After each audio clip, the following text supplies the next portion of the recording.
Yun ang tatak na stand fan. Medyo bago pa. Hindi pa masyado nagamit. Pero pumutok po yung IC sa loob ng board nito. Sabog siya. Wala tayong pamalit sa pyesa nito. Ito po ay may board sa loob. Yun po ang dahilan. Kaya ang gagawin ko po dito ay i-convert ko na lang ito sa manual. Gagawin ko na lang na DP-heat ang speed control nito. Ayan, dito. Ilalagay ko lang dito. So, paano ba mag-convert ng ganitong klaseng electric fan para maging manual operation? So, ganito lamang po. Baklasin ko lang po muna ito.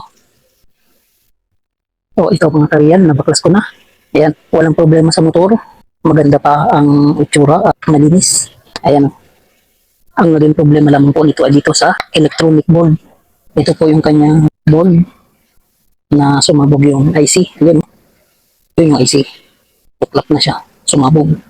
So, hindi natin alam na dahilan dahil good naman yung motor. So, wala po tayong pamalit dito. Kaya ang gagawin ko po ay convert natin ito sa manual switch. At ito po yung manual switch na gagamitin natin. Selector, rotary. Lalagyan natin ng selector na ito. At repeat na siya kapag natapos. Dahil wala nang pamalit, tatanggalin na natin itong kanyang electronic board. Alam naman na ng may-ari ang aking gagawin. Pumayag siya na i-convert ko ito. Ito po yung mga wire papunta sa motor. Ito. 4 na linya po yan. Speed 1, 2, and 3. At saka yung common. At ang common po ay nandito. Ayan. Yung kulay white. Nakahiwalay. Ayan. Diretso po sa motor yan na nakasiris yung thermal fuse. So, hindi na natin gagalawin yung pinakamotor. Dito lang tayo magko-convert. So, ito yung line 1, line 2 ng AC con. Ililipat lang po natin yan dito sa manual switch, rotary. Putulin lang po natin itong line 1, line 2 ng AC con. Ito. Isang white at isang black. So, ito na po yung AC line cord line 1, line 2 na galing sa AC plug. Mamaya na natin i-connect yan. Unahin natin ito na i-connect sa rotary switch. Putulin natin yung common. Ito yung white. Yan. Tapos, ito yung speed terminal 1, 2, and 3. Siguradong ito na yung number 2. Pero dito, hindi ko alam kung alin yung number 1 at number 3. Pwedeng magkabaliktad yan. Para hindi tayo maligaw, putulin natin dito. Lagyan natin ng palatandaan. Yan, may tira. So, ito yung siguradong speed number 2, yung nasa gitna, yung kulay gray. Putulin, lagyan ng tira. Ito yung kulay red. Yan. Oh, yan po, sunog oh. Wala po tayong pamalit niyan. Itabi yan. Balatan lang natin itong common wire. Okay, yan na. Tapos ito yung tatlong speed terminal. Balatan din. Ayan. Ito po yung common. At yung gray ang number 2. Hahanapin natin dyan kung alin yung 1 and 3. Alin man dyan, dilaw o pula. Madali lamang pong makita yan. Gamitan lang natin ng teste. At yan po ay calibrated. Nakatapat sa 0 meter pointer. Yan o. Yan. Bitawan. Okay. Yan ito po maghahanap ng speed terminal. I-connect lamang yung common terminal at ito po yung puti. Dito sa isang test probe. Ganyan. Naka-steady yan dyan. Tapos ito yung gray. Number 2 yan. Short ball. Hanapin natin yung number 1 at saka number 3. Kung alin po ang pinakamababa ang reading, yun po ang number 3. At kung alin yung pinakamataas ang reading, yun ang number 1. So, ito yung red, 40 ang reading, times 10, 400 ohms. Tapos itong yellow, 25 times 10, 250 ohms. Alin ang pinakamababa ang reading? So, ang pinakamababa ang reading ay itong dilaw.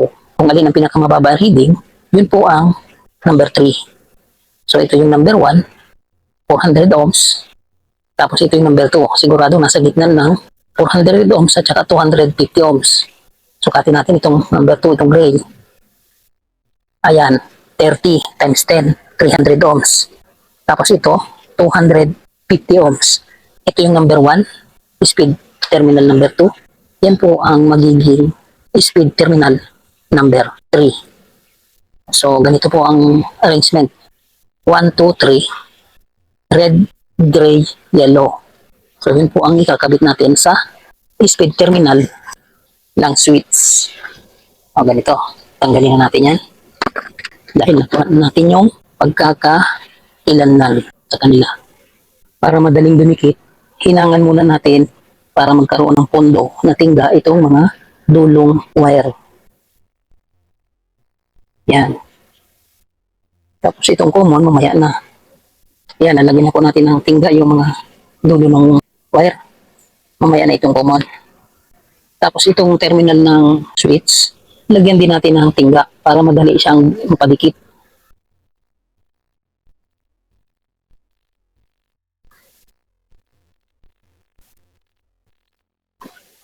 Okay, nalagyan na ng mga pondong tingga.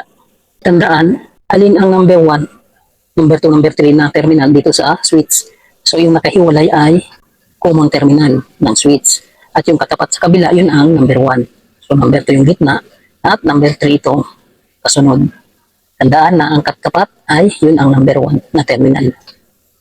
So dahil yun ang number 1 na terminal, ikakabit natin yung number 1 na speed windings dito sa terminal number 1 ng switch.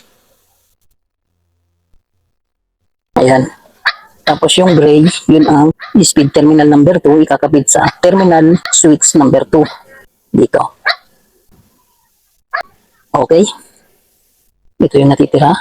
Speed terminal number 3 dito sa terminal number 3 ng switch. Ayan. Nakakabit na yung speed number 1, 2, and 3. Ang susunod na po natin ay yung common terminal, ikakabit sa isang terminal ng easy line cord. Balatan ang mga dulo.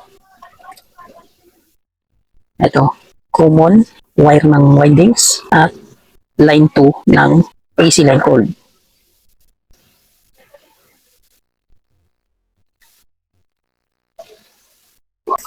Hihinang din natin yan para hindi bumitaw o hindi mag-spark. Yan. At babalutan po yan para hindi makakuryente. Tapos ito yung line 1 ng AC line cord. Hihinang din po natin yan dito sa common terminal ng switch. Yan, yan. Yan, ganyan lang po kasimple ang pag-convert ng ganitong klaseng electric fan sa manual. Ayan na. Line 1, line 2 ng AC cord. Tapos speed number 1, 2, and 3. Ganun lang po ang connection. Tapos diretso na sa motor yan. Doon. Kaya napakasimple lamang. Balutan lang natin ito.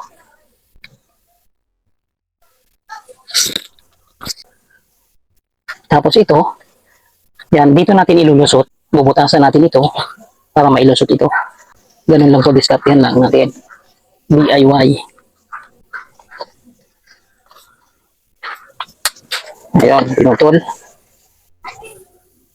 Tapos, butasin natin ito dito.